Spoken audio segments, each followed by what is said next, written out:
టన్ నుంచి 32 టన్ capacity boilers వరకు అంటే 42 ప్రెజర్ కేజీస్ యూజ్ చేసే వాళ్ళు ఎవరైనా కానీ వీళ్ళు ఏం చేస్తారంటే మీటర్ అనేది పెద్దగా ఉంటుంది, అంటే ఎక్కువ ప్రెజర్ మీటర్ అనేది మనం తెచ్చుకోవాల్సి ఉంటుంది. దీనికి వర్కింగ్ ప్రెజర్ వచ్చేసి 25 కేజీస్ ఉంటుంది.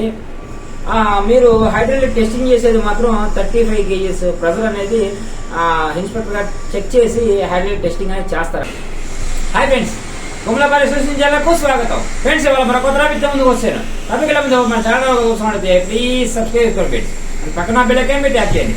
నేను చేసే ప్రతి ఒక్క వీడియో మీకు నోటిఫికేషన్ వచ్చేస్తుంది. ఫ్రెండ్స్, ఇవాళ టాపిక్ ఏంటంటే ప్రెషర్ కేజీ మీటర్ గురించి మన సబ్స్క్రైబర్ అడిగారు ఫ్రెండ్స్, దానికోసం ఈ వీడియో చేస్తున్నాను. ఫ్రెండ్స్, ప్రెషర్ కేజీ మీటర్ గురించి ఈ వీడియోలో పూర్తిగా క్షుణ్ణంగా చెప్పబోతున్నాను. ఫ్రెండ్స్, పూర్తిగా మీరు ఈ యొక్క వీడియోని చూసి ఈ యొక్క వీడియో గురించి మీ అభిప్రాయం తప్పకుండా కామెంట్ రూపంలో తెలపండి. Thank you. ఆ టాపిక్ వెళ్ళిపోదాం. ఫ్రెండ్స్, ఇప్పుడు మీకు చూపిస్తున్న దీని పేరే ప్రెషర్ గేజీ మీటర్. ఫ్రెండ్స్, అంటే బాయిలర్ లో ఎంత ప్రెషర్ గేజీ ఉంది అనేది మనకి చూపిస్తుంది. ఫ్రెండ్స్, ఎంత ఉంది స్టీమ్ అనేది మనకు చూపిస్తారు. మరి దీన్నే ప్రెషర్ గేజీ మీటర్ అంటారు.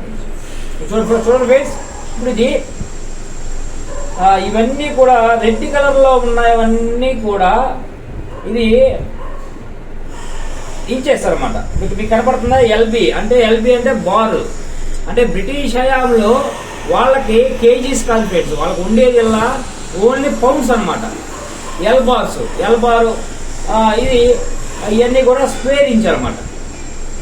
అదేవిధంగా ఫ్రెండ్స్, ఈ యొక్క ఎందుకంటే వాళ్ళు ఎప్పుడు కూడా పౌండ్స్ లోనే కొలిచేవాళ్ళు అనమాట. అందుకే దీనికి కూడా పిఎస్ఐ అంటే పౌండ్ పర్ స్క్వేర్ ఇంచ్ అనమాట.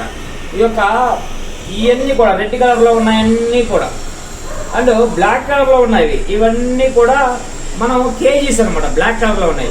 ఇక్కడ చూస్తున్నారు, ఇక్కడ చూడండి కేజీస్ అండ్ స్క్వేర్ సెంటీమీటర్ అనమాట. ఎన్ని కేజీస్ ఉంది అండ్ ఎన్ని స్క్వేర్ సెంటీమీటర్స్ ఉన్నాయి అనే దాని గురించి మనం ఈ యొక్క మీటర్లు అనేది ఉంటుంది ఫ్రెండ్స్. దీన్ని 400 PSI pound per square inch అనమాట. ఇది గుర్తుపెట్టుకోండి ఫ్రెండ్స్. అండ్ అలాగే మనకి వర్కింగ్ ప్రెజర్ వచ్చేసి 10.54 అనేది వర్కింగ్ ప్రెజర్ అనేది ఉంటుంది ఫ్రెండ్స్. వాళ్ళు ఇస్తారు బాయిలర్ కొనుగోలు చేసినప్పుడు.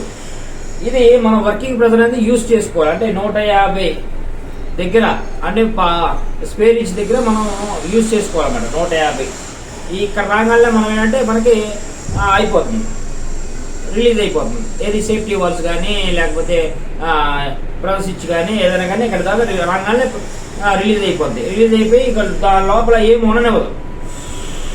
స్టీమ్ బాయిలర్ లోపల ఈ స్టీమ్ అనేది ఏమి ఉండనివ్వదు, మొత్తం బయటికి పంపించేస్తుంది. అండ్ అలాగే మనకి బాయిలర్ మ్యానుఫ్యాక్చరింగ్ అయిన తర్వాత అండ్ బాయిలర్ ఇన్స్పెక్టర్ గారు మనకి ఇన్స్పెక్షన్ చేయాలంటే 15.5 అంటే 225 పౌండ్ పర్ స్క్వేర్ ఇంచ్ వరకు హైడ్రేట్ టెస్టింగ్ చేసి వాళ్ళు చెక్ చేసుకుంటారు. ఎందుకంటే మీరు వర్కింగ్ వాడేదానికంటే ఒక 5 కేజీస్ పైన ఎక్కువగా ప్రెషర్ అనేది కొట్టాలి. అంటే ఇక్కడికి మనం కొడితేనే మనకి అప్పుడు బాయిలర్ అంతా పర్ఫెక్ట్ ఉందని ఇన్స్పెక్టర్ గారు నిర్ధారించి మీకు సర్టిఫికేట్ అనేది అలాట్ చేస్తారన్నమాట. అప్పుడు లీకేజెస్ ఏమున్నా కానీ మనకు అర్థమైపోద్ది అనమాట. మీరు వర్కింగ్ వాడేదానికంటే 5 కేజీలు ఎక్కువ, అది గుర్తుపెట్టుకోండి. అండ్ ఇక్కడ నుంచి మనకి స్టీమ్ వాళ్ళు 10 కేజీస్ రాగానే స్టీమ్ సేఫ్టీ వాల్ అనేది మనకి లెగిసిపోతుంది.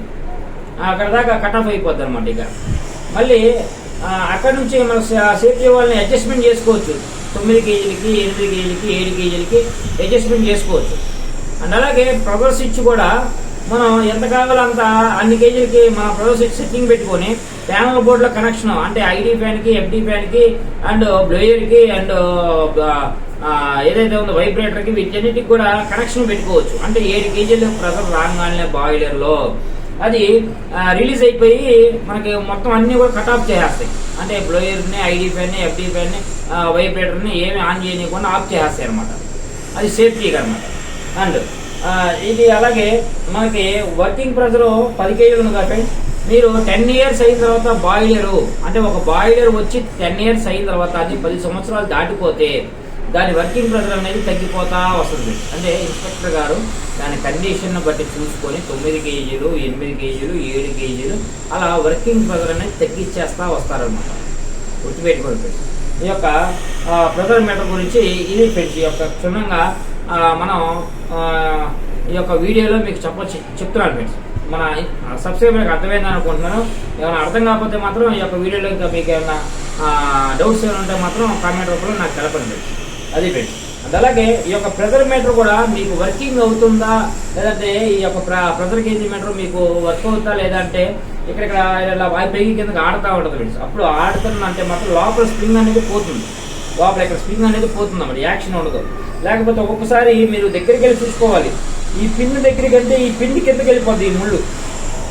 అప్పుడు మీకు ప్రెజర్ గేజ్ మీటర్ అనేది వర్కింగ్ అయిపోతుంది, లెగిసిపోతుంది అనుకుంటారు తప్ప అక్కడ లెగదు.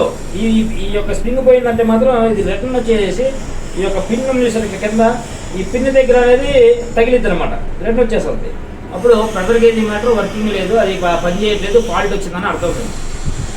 వర్కింగ్ చేయలేదు అనుకోండి, ప్రెజర్ అనేది లెగిసిపోయి స్పీడ్గా వెళ్ళిపోద్ది అనమాట. వెళ్ళిపోయినప్పుడు 15 గేజ్ దాటిపోయిందంటే బాయిలర్ అనేది బ్లాస్ట్ అయిపోవడానికి ఛాన్స్ ఎక్కువగా ఉంటుంది.